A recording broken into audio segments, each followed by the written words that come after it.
Hey, what's going on, everyone? A bunch of people wanted me to talk about turpentine, so I just figured I would give you all a little bit of I'd just show you what's in my house right now and what cleansing looks like. And I don't like to give people direct, specific paths to do something. I like to give people the larger idea, meaning this. If you happen to live somewhere where you can obtain some of these things, then it'd be too difficult for you to kind of go, okay, well, what exact product do I need? What exactly is it? Oh, you mean I got to have that with the thing? Or no, I want to give the concept. And the concept of cleaning your internal environment is very, very, very simple. I'll just happen to point out some of the things I have here, and if you can get these and what they do, so you can have an idea of like there are what you would call allegory or things that are akin, things that run the same train track, things that do the same thing. Like no matter where you live in the world, you can find a plant substance that will do what it does. Like if you find some chamomile here, it make you tired and sleepy, and it has kind of effect. You'll find that same kind of plant somewhere else. That it will be a different name, it will be a different plant, but it will have the same benefits. So in the same way, I'm just kind of give an overview of what these things are, and then talk about some of the things that are here. So when you're cleansing, it's most important to put water in your body, distilled water. You want to break up mucus. You want to break down anything in your body that is not necessary. It's not um, you're you don't need cancer to live. You don't need mucus to live. You don't need fat to live. You don't need. There are a bunch of things that you don't need that are going on in your body that you want to break down and pull apart and remove from your body. You have tubes all throughout your body, and all you need to do is make whatever substance in your body as thin as possible and move it out of the tubes. This is so the concept is to thin out or to break apart all of the substances in your body and remove it so that it's not in the way of the electrical charge as well as the blood movement and everything else that's occurring in your body. That's what you want to do. That's the idea. And so it's a very simple idea. You can see it anywhere. You can see it just in a river. If a river is dammed up, it's not moving. The water becomes stagnant. If the water becomes stagnant, bacteria starts to grow, and the river starts to die. So moving water is what we're talking about. Movement of energy, water, electricity, whatever it might be. Very simple concept. And the way to do that in your body is through first cleaning up your bowel system by doing a bowel cleanse, because it's the biggest river. It's the river of life or death. And the easiest way to do that is to use blends of what you would call, there's two types of fiber, soluble and insoluble, meaning one will suck up and absorb and one will not. The one that sucks up and absorbs all of the things that you're putting into your track to remove it from your system. And the other one actually scrapes along the walls of your intestines to clean up the things that are already gunked up and pasted on there from all of the cake that you ate and all of the meats that are just sitting there and in the crevices and all of these things. And so those are the two things that you need. Now you can consume those, and like a lot of people go, okay, we got to do this fast, and it includes, and as you see there, psyllium husk and bentonite and clay, and I have one of those is mixed up. I already mixed it up with some oatmeal and things, and we always make it so difficult. It's like it's got to be so nasty and not tasty. But no, you can you can make a meal out of these things. Like just having oatmeal is a good choice. That's a good step in the right direction. If you just want to go all at it and do it well, yeah, add some cinnamon to your psyllium husks and put some fiber in there, and that's what's going to be cleaning out your colon. And now the bentonite and clay, a lot of people have said you put those together, the bentonite and clay and the psyllium, but it's been found that it works better if you go back and forth. If you would take the bentonite and clay, what it's going to do is it's going to contract everything in your colon walls and pull things out, and then the psyllium expands. Now think of contraction and expansion. So if you were to consume those back and forth like 45 minutes apart, that'd be a good idea. Now that's just going to clean up your colon. Now all the things that are going to clean up your blood and everything else, like you're going through and cleaning up your organs. So you have your colon, and you've got your liver and gallbladder, and you've got your kidneys.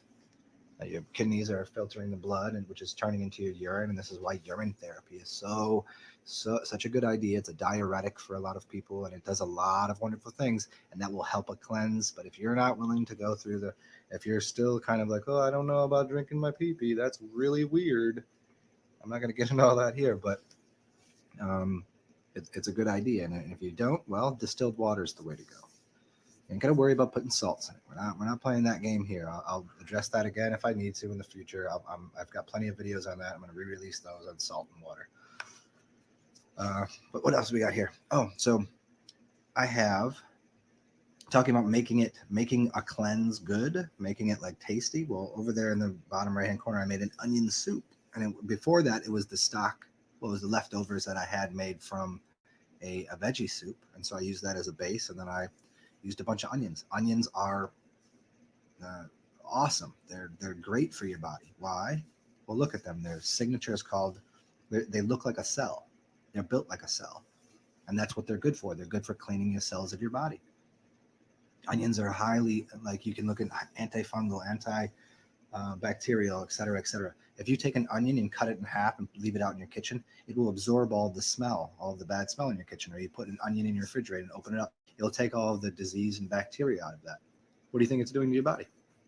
So onion soup is really, really good. And so my onion soup, the way I made it, I sweat the onions, and then that means just put it on the stove and heat them up and let them sit so it sweats out. Put a little bit of salt to help it open up and remove all of the good juice from the onion and all of that delicious flavor. And then put some oil, and then I kind of browned some of them and put a little bit of garlic in there, mashed up some garlic, some raw. So I put some garlic in afterwards and before because I like the flavor and also like the benefits. And what else did I put in there? Oh, Rehmanna root. One of my favorite things in the world, Rehmanna root. Rehmannia. And they take the root and they steep it for, I don't know how long. I think they let it ferment for like 8 or 9 months in soy sauce. And it becomes this most wonderful, amazing flavor and has a lot of really good healing benefits. So I like to put that in there. It gives it a big, round, garlicky flavor. And then I just, thyme and all sorts of different spices. I mean, all of these spices are going to have benefits for your body. So make it spicy, make it delicious. Hot peppers, all of these things, all good for you. So that's a soup that I've been eating lately because I've craved it and I've enjoyed it, and I know it's cleansing my body.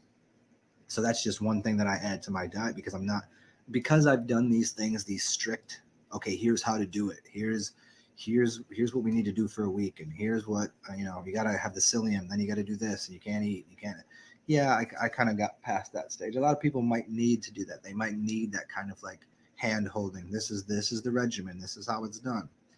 But this is just to give an overview of how things work for people. So what else do I have on the counter? You can kind of observe for yourself. I have figs high in fiber, and they're delicious. So that's going to help move things out of my body, and then all that distilled water that I make. So I have things that help move things out of my body, things that absorb. So the detox of bentonite and clay and some psyllium that helps absorb things. Then I have the onions, and all of this is helping cleaning my blood. And then you'll see I have pure lemon juice and pure lime juice. I mean, yeah, great. They'd be better if I just got them right off the tree and juiced them. But you know what? For $8, I can get 30 lemons already juiced for me, and it's unpasteurized. That's crazy. That's awesome. And so I can wake up in the morning and just pour myself a giant thing of lemonade. Lemon juice, put a little bit of honey in there, some water, mix it up, and I do it inside of, and here's a little trick. I do it inside of a copper. If you'd seen my other videos, I do it inside of my copper vessel, and I have like 10 or 12 pennies in there. Here's all that other fun stuff. I'll re-release these videos if you guys aren't aware of what's going on here. I have 10 or 12 pennies in there that are pre-1982, means they're 97.5% copper, and beyond just the electrical charge that the copper provides, there's a lot of benefits to having copper in your body. And it will be, I don't know how much copper we're really getting out of it. I don't know how all of that works. I can't see down to the atomic level, and I don't have a microscope, but I do know that it's very uh, it's been used classically throughout the ages in a lot of very intelligent cultures that they'll put their food inside of either gold, silver, or copper vessels. So I've been doing that and found a great benefit to that. So I've got my wake up in the morning, clean myself out with some lemon lime juice, and then if I feel like eating it, if I'm hungry during the day, if I want to eat, that soup right there has been really good to me lately. And then if I feel like I need to move something through me, I'll have some figs, always with the distilled water because we got to keep everything moving. What else do we see there? Because people want me to talk about turpentine. Don't worry, I'm going to get there. Pure black. That is She Legit. She Legit is a living organic mineral pitch. It's basically what salt is if salt was good and living. That's the concept. See, I tell people about salt, like salt is not a good idea because of it's a dead inorganic material. Well, it has all of these elements, and it has 88 elements in it. Is what people say, but they're inorganic. We gotta be careful. But if you look at She Legit, it's organic mineral pitch. It's actually it comes out of the mountains, and the way they uh, I'm not going to get into all. You can do your own research on that, but trust She Legit is pretty excellent stuff, and it's all living mineral system for your body. Now that I use now and then, but it's again it's something that it as I've put out there to people before. If your body isn't clean, if it's not clear, you're not going to be getting the benefits that you would be getting. It's pointless to put something very clean into a dirty house. It doesn't make a lot of sense. It would be pointless to put a lot of energy, a lot of fuel. Like you wouldn't put jet fuel into a beat up 1986 Corolla. It wouldn't make any sense. So let's go on a little farther here. What do I got? Oh, okay. So the detox stuff to clean out your blood system and everything else going on inside of you. So I have turpentine. I have oregano oil, and I have. Well, I used to make. I still make tinctures of my own. Um, I have a bowel cleanse made of wormwood. So wormwood, turpentine, and oregano. That's gonna destroy everything that you don't want in your body. It's going to get it out of your body. At worms, bacteria, etc., etc. Now here is the pitfall people get. I've done this to myself a long time ago, and it's terrible. They call it a Herxheimer effect or a detox reaction, meaning if you take too much of something that's a healing mechanism, your body still needs to get rid of it, and it's going to cause you a lot of pain to actually like kill off, like the die off and kill off all of the bad wormies and all of the whatever's going on in your system. If you start killing that all too quickly, it's going to fill up your system and your blood, and it's going to cause you more pain and chaos than you really want. So you should be using these things in very small quantities. But turpentine works well. The idea is a couple people have said the best way to do it is with white sugar because that's what these worms want. And other people said, no, we don't want to. We're getting away from the white sugars. We want to use just regular sugar. And some people say, no, we want to use honey. And then some other people want to go, no, let's use it inside of oil. Now, there's logic to all of these things. I don't know what is the best to do because, different times, different places, different people. I don't know how bad your body's all tore up. The way I would take it, the way I have taken it in the past, I mixed it with tequila. I mean, that was me. That's how I get down. Like, because I know of the benefits of the agave plant and what tequila is a healing modality. So I was taking oregano oil, wormwood that I'd mixed inside of a vodka tincture that I made myself, and the turpentine, and that I found pretty beneficial. But again, you can the way that's said to do it is you take a couple of drops with some sugar, and so I think that might be the good route for most people, or honey. Um, what else? What else do I got here? Oh, over here I got one of my shelves of my alchemical laboratory. I've got wormwood. I've got mugwort. I've got white willow bark, which is great. That's what they make aspirin out of. So you can make your, if you have pains and for your maladies, you can take white willow bark and turn it into a tea, and that's where they're getting the substance that makes aspirin. But you don't have any of the side effects of it. And what else do I got there? Oh, I got lotus stamens. That makes a nice tea at night. And what else there? Oh yeah. The best part of it here. This is something that I did videos on a long time ago, and I told people about this a lot. Cinchona bark, which is, so here's the quick story on the cinchona bark. Okay, this has to do with biophotons. It has to do with glowing in the dark. It has to do with why how certain materials, how certain beings can't survive the light. Let's put it that way. So back in the, I don't know, 1400s, 1500s, I don't know, in England, doesn't really matter where it was, but you got the bourgeoisie and the proletariat, and they were finding out that the people that were poor weren't surviving this plague. They weren't surviving. I don't remember what exactly was what people were coming down with, what the sickness was, but the rich people were surviving, and they were trying to figure out why. And they were figuring out that they were drinking gin and tonics. And in between the gin and the tonic, what they find is the gin has a bunch of different plant substances in it, which are very healthy. And then the tonic was made out of cinchona bark. And that cinchona bark was, so if you ever look at tonic in a store, you'll notice that it glows in a black light. Well, that's what the cinchona bark causes. It causes a glowing. And it makes for a pretty interesting long story to tell everybody about. But simply put, that is the thing, that is the element that was killing off the bacteria. So the cinchona bark. Now, if we take that into the next level of all the weird things that I like to talk about, like, what does it mean to glow in the dark, and how can we radiate more energy? Like, it's inside of the cinchona bark. So and it's a very bitter. It's a bittering agent. It's a bittering substance. That's why, gin and tonics. The tonic is a bitter thing.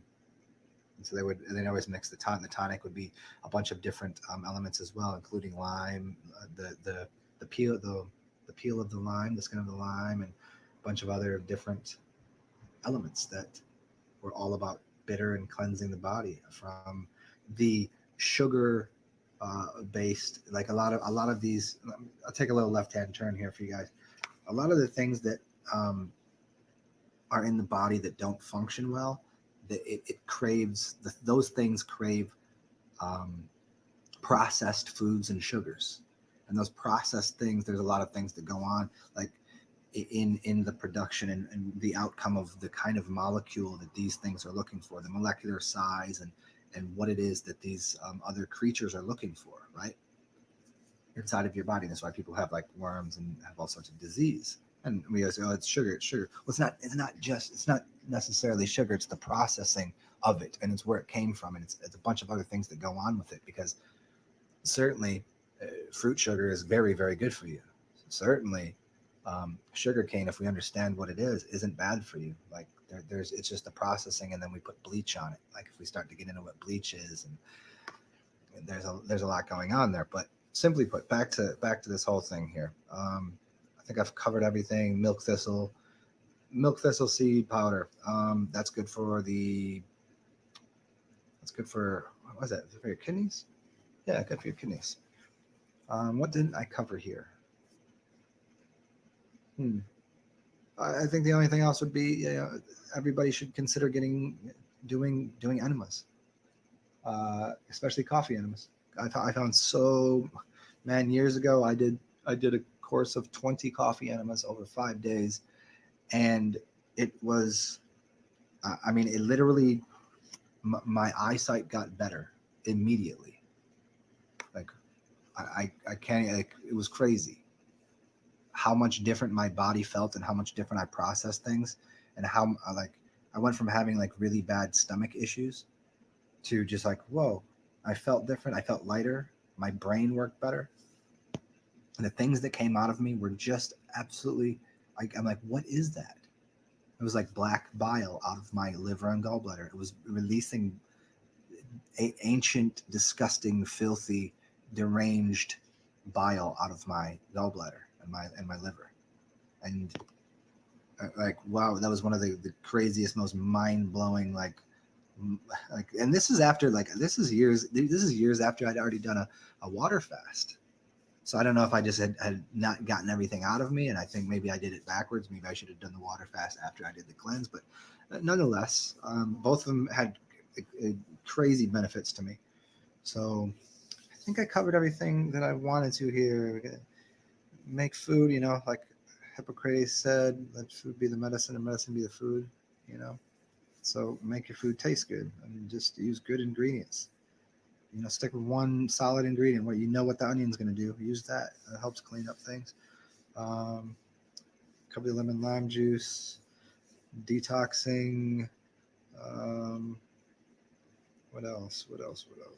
Mugwort. Oh, there's mugwort. It's yeah, that's just a sleepy time tea. Another bitter element that's really good, and it's also good for dreaming. And you can look into the history of mugwort and its connection to the Muggles and the witches and all of this. Mugwort is great. It's also a good smokable plant if anybody's into that.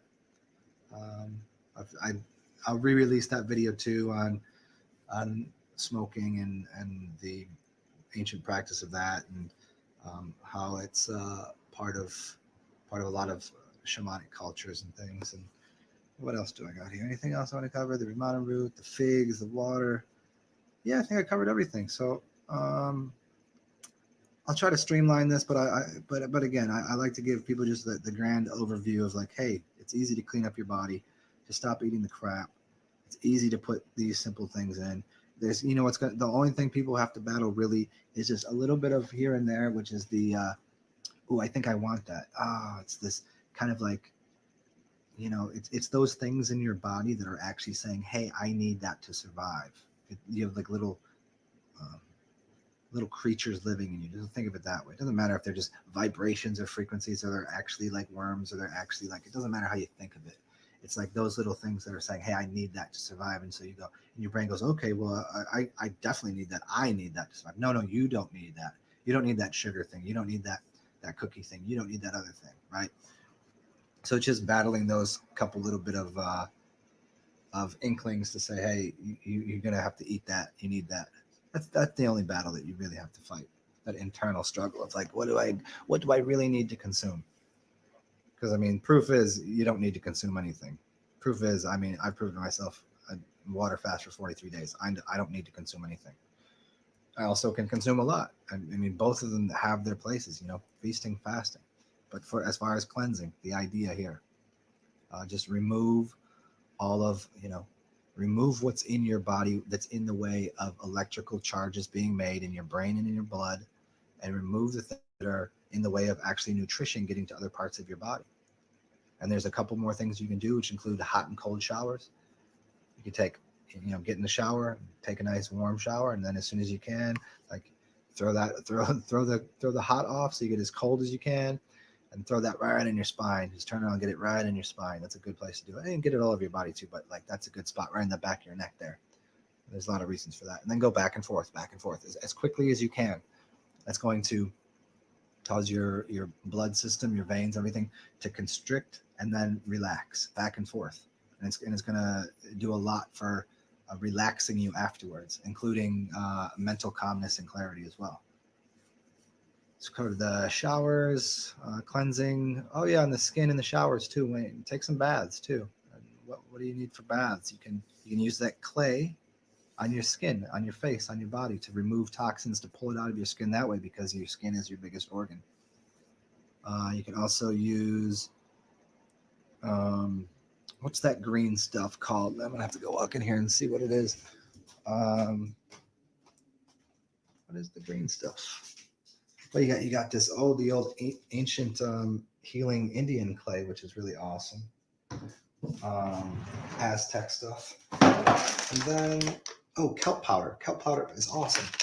That's great to put on the skin as well. What else do I got? Anything fun? Let's see what's in my drawers here for you guys. Yeah, there you go. That's good for the bath. Hot baths. Hot baths are good. And don't people can't be over concerned with like, oh, we're going to get too much fluoride in our system, because opening up those your skin's portals to let out sweat and let things out of you, you're going to be letting out a lot more than you're going to be letting in during those situations. If you're in a hot bath, you're not necessarily going to be collecting that uh, all of the whatever chemicals are in the water, whatever heavy metals are in the water, the fluoride that's in the water, because your body's going to be pressurized from the inside, pushing out. That's why you'd be sweating. If you get in a sweat lodge, if you go sit in a sauna, you're sweating, right? What temperature is 100 and something? Get in a bathtub, and you're going to be sweating. So what's happening? Your body's not letting things in, you're pushing things out, right? The only times that you might be letting something in is if the bath gets into a warm place where it's just warm, and that way, I mean, you can even look at the word. It's called warm. It's a war.